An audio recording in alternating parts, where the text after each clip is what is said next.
right. I am delighted to be here today with Reesa, co-owner of Embrace Renewal Therapy, located here in the Tri-Valley area in California. Mhm. Welcome, Reesa. Thank you for having me. Yeah, thanks for being here. Absolutely. So, Reesa has an interesting journey from musical theater to therapy. Yes. So, I'll let you share with our viewers how that came about and a little bit more about your journey to where you are today. Absolutely. Originally, I was very much a musical theater kind of kiddo. Mhm. Unfortunately, though, my senior year of getting my bachelor's degree, so I went to school, did all 4 years. Mhm. I had some medical issues that kind of got me out of the game. And so I had to go back to the drawing board and figure out kind of what do I do What's next? I just next? spent Yeah. 4 years doing this. Yeah. Now what? Yeah. Exactly. And so I really started to think about what were some of the reasons that I really liked musical theater and kind of what brought me there. Mm-hmm. And one of the big things that I came up with was I really enjoyed the fact that people could come to the theater and kind of for a couple hours be immersed in this world and could forget about their problems. Mm-hmm. And I also was very fortunate. I had a therapist my freshman year actually in college who really helped me a lot. So I was like, gosh, well, what if I could help people in real life Yeah. for more than just a couple hours? And so I started doing research from there of like, okay, what does that mean? What are some of the options? Yeah. And I found therapy and I got into the University of San Diego, Mhm. their marriage and family therapy program, and rest is kind of history from Yes. there. Yeah. Well, it's interesting because what I hear is that you took something that you had such a love for and such a passion for, and that you knew you were good at, Yeah. obviously, right? And say making lemonade from lemons or what have you, but looking at it from a perspective of how can I translate that passion and what about it did I enjoy to do the next thing or what will continue to fuel my passion I'll enjoy doing as a career and or now business. Absolutely. So it's very interesting because a lot of times when business owners are or when entrepreneurs are thinking about like what is the business they could start, Mhm. it's taking a look at what do you enjoy and what did you enjoy most about something and how can you translate that to your next career or to business. That's a huge insight, aha moment that I just had at that point. Yeah, and I think it's really important. I mean, not even just talking about therapy, which that requires a whole nother, graduate level kind of degree. Yeah. There's a commitment there. But if you're going to go into it Mhm. for the rest of your life, I mean, Mhm. I think there needs to be an enjoyment factor. Right? Otherwise, you're going to Yes. burn out really fast. Yes. Yes. And so how did you take then from therapy to co-owning your current practice? Yeah. So that has, I kind of been in the works, just Mhm. in the sense that unfortunately, you'd think a little bit differently when you're talking about therapy fields and worlds, but they are not immune to kind of unhealthy work environments, Mhm. especially when we're talking about larger companies and Mhm. a lot of the red tape in that way. Yeah. And so I think as I was working, I did a lot of hospital work. So I worked in school settings. I worked with the juvenile system, probation system. Mhm. And so seeing all of those areas and that there was, just a lot of unhealthy expectations Sure. as far as some of that toll. Um, So I like de- is it like caseload and it's caseload. There's also just politics? there's the politics, Mhm. absolutely. There's also, I think, just this expectation where they're in a caring field. And Yeah. so if you're not doing something, you're not caring is kind Mm. of the mentality. Yeah. And so it's okay, now work all day, every day, which is, especially in this field, it's a lot of mental work. And Yes. so it takes a toll. Mhm. And so I think for me, there was a component of there's got to be a different way, a Mhm. healthier way to do this. Yeah. At the same time, a lot of my work was down in San Diego, and I found that anytime I needed to do referrals for folks that lived up in this area, Mhm. I couldn't find any. It Hmm. was really hard to Yeah. do that.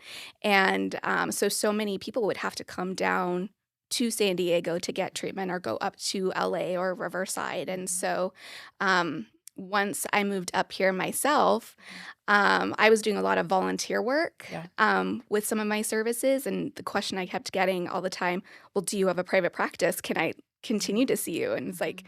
no, I don't. No, I Yeah. don't.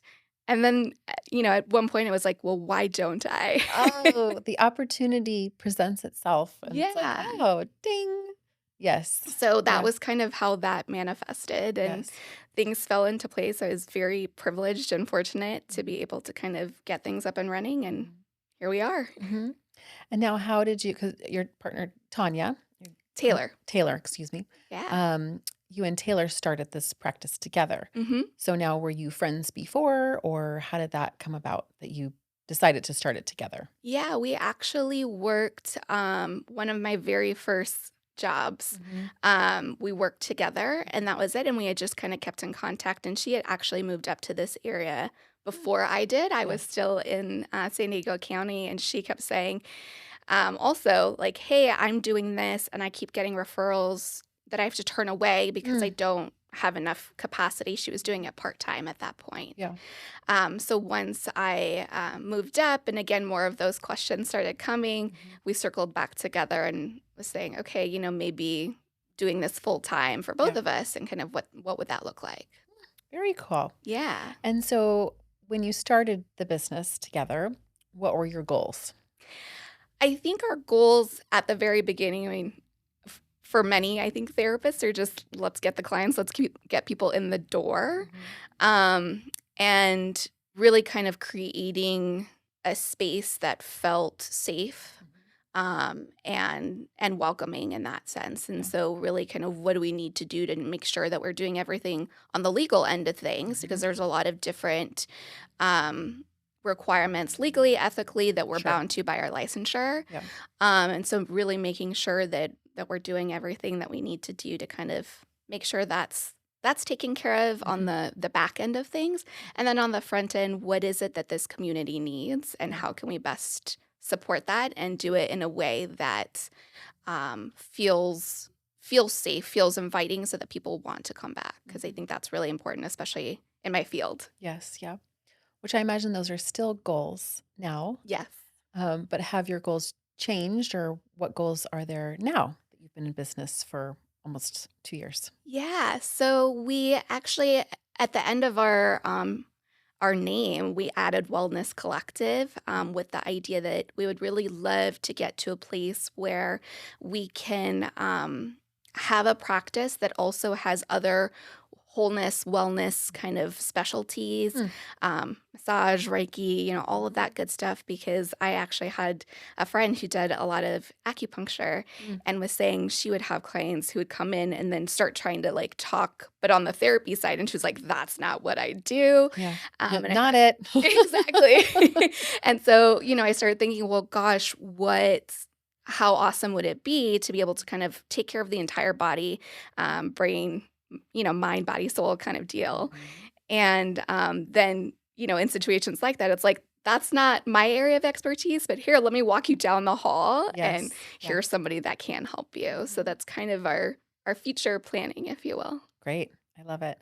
Well, and now you have you started it, right? And things are moving and Mhm. you have business coming in and whatnot. So now you're like, okay, now we can think about and really envision what's next. Absolutely. And I think that's been the really fun part, is figuring Mhm. out how do we do that? How Yeah. can we support the community? And so that's definitely, like, for me, it started out just kind of individual therapy, couples therapy, in session, and now I'm doing workshops Yeah. too, supporting the community in that way, as well as um, education Mhm. for schools and stuff. And how can we really support Mm. families in general, Yeah. kiddos kind of right from the start, things like that. And I think as I've continued, you're absolutely right, where it's allowed me some more mental capacity Mhm. to start Bandwidth. thinking about those Yes. things. Mhm. Yeah.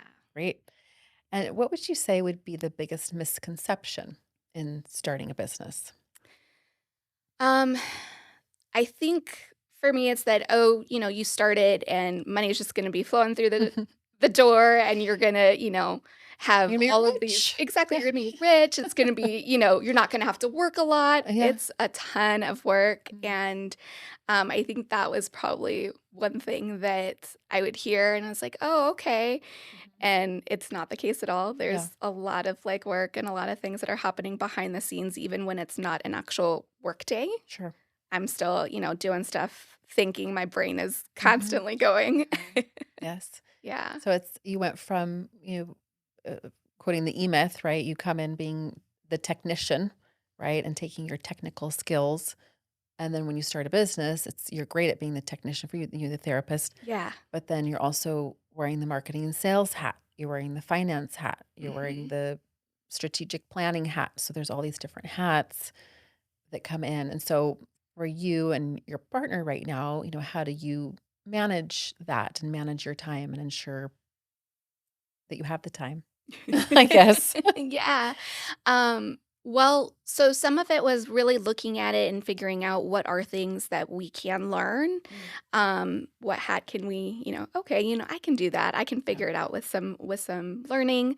And what are some areas that we need to ask for help? So Mm, asking for help was a really big component. And I mhm, think especially what my experience in my field specifically is that asking for help is really difficult, mm, and is not really maybe the norm that's mm. advertised, and so really kind of allowing myself some of that compassion Yeah. to say, "This is not like finances, numbers, oh my goodness." I always tell my clients, I'm a therapist, I don't do math. Mhm.